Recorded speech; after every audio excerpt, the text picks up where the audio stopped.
Hello, everybody. Thank you very much. I always appreciate you. I'm Orlando Ruiz Jr. Welcome to another classic movie review. We are getting closer now to the month of October, the spooky season of Halloween, my favorite time of the year, where I talk about horror movies all month long on the channel. I know I'm jumping the gun a bit because it's still early September, but I thought, what the hell, from director John Carpenter, happens to be one of my favorite directors of all time.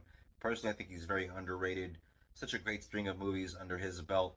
But yeah, right now I'm talking about a little film called The Fog. This movie has a nice little cast. You have Adrienne Barbeau. You also have the great Tom Atkins. You also have Jamie Lee Curtis, Academy Award winner Jamie Lee Curtis, that is.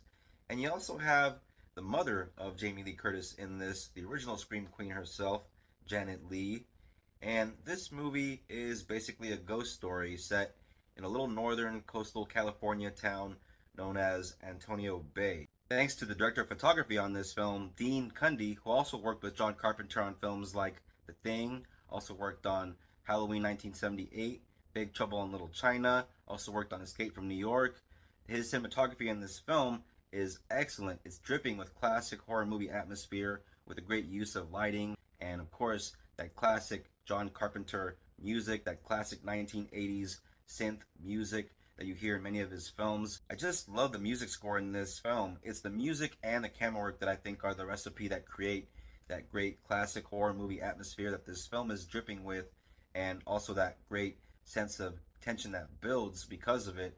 I think all those things combined are really the best things about this film. Now, at the very beginning of the movie, we have a group of kids that are sitting around a campfire who are being told a little ghost story by the great John Houseman, who, very much like he did in 1981's Ghost Story, kicks things off in this film with a little tale. It involves a ship that crashed 100 years prior, killing everybody on board, sending them to a dark, deep, watery grave. That night, during the witching hour, all kinds of creepy stuff happens all over town as we're introduced to different characters in the movie. We meet our ensemble cast, and everybody has something going on. You have Adrienne Barbeau's character. She's working at this lighthouse as a DJ, as local disc jockey. Her name is Stevie. Since she works as a disc jockey and she can reach people through the radio, Stevie is the character that tries to warn everybody once she learns about the danger of the fog. Meanwhile, you have B-movie great Tom Atkins from movies like Escape from New York, and he was also in Maniac Cop and stars in Night of the Creeps and Halloween 3 Season of the Witch. In this movie, he plays the character of Nick Castle, and for horror movie fans, that's a nice little Easter egg because many of us that watch horror movies, and especially John Carpenter movies, we know that's the name of the actor that played the Shape in the original 1978 Halloween. Nick is driving along the highway at night in his truck and spots a pretty girl hitchhiking, played by Jamie Lee Curtis, who at the time was appearing in movies like Terror Train, was also in Prom Night, and also in Road Games around this time. A couple years before this, of course, she was in Halloween, and so she really was the Scream Queen of this era. And so, yeah, her character is Elizabeth. She takes to this guy, Nick Castle, Tom Atkins' character, really fast. Before you know it, these two are in bed like it's nothing. I really don't know what it is about him, whether it's Halloween 3 or whether it's this movie. Tom Atkins is just a babe magnet. I don't even think he really needs the mustache. In this one, he was without it. And so I always thought that's what gave him his power, you know?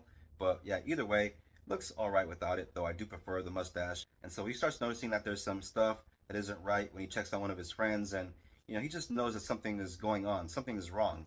And he knows that something is wrong in the town. You have Adrienne Barbeau's character, the disc jockey character of Stevie, that knows that something's going on. And so they're the ones that are trying to help people and get people to safety. Pretty soon it doesn't matter though, because no matter where they go and everywhere they turn, there it is, surrounding them, the fog. And not just the fog, but what's inside the fog. With this being a John Carpenter horror film, you can expect a couple of decent kills and a couple of gory moments, but for the most part, the gore and the kills feel very restrained for John Carpenter, even by 1980s standards.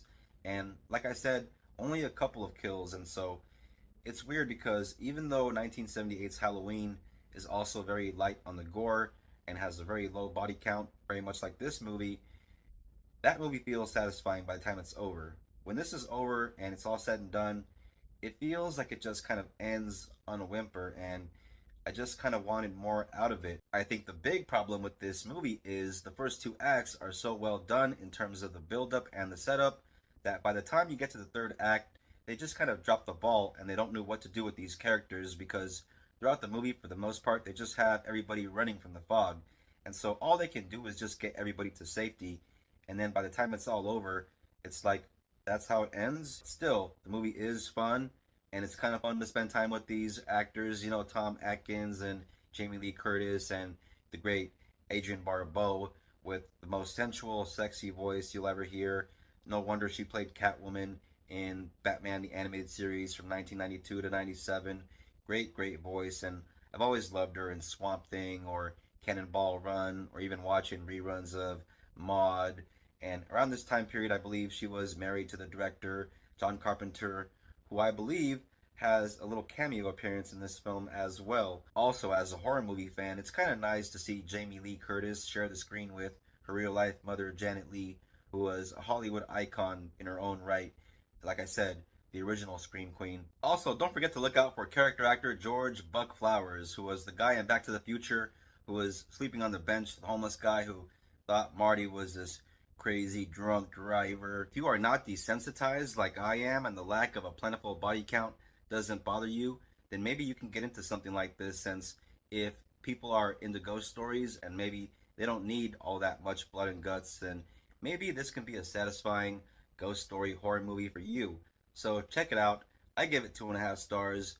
Pretty good movie to just throw on and put on in the background while you're throwing on your Halloween decorations. I really like this cover too of the DVD. It's a really cool and creepy image from the movie. I don't think that it's the original poster, but either way, this cover works for me.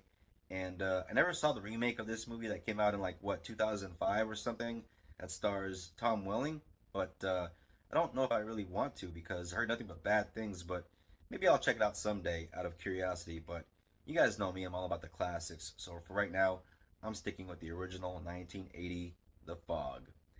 Thank you all very much for watching this classic movie review. I always appreciate it. If you're into the classics, if you're into movies, if you're into this kind of thing, if you're new to the channel, subscribe. Hit the bell for notifications on more reviews from me coming out very soon. Please don't forget to comment, share, like. It always helps. And I'll see you on the next one. Everybody take care of each other. Till next time, peace out. God bless.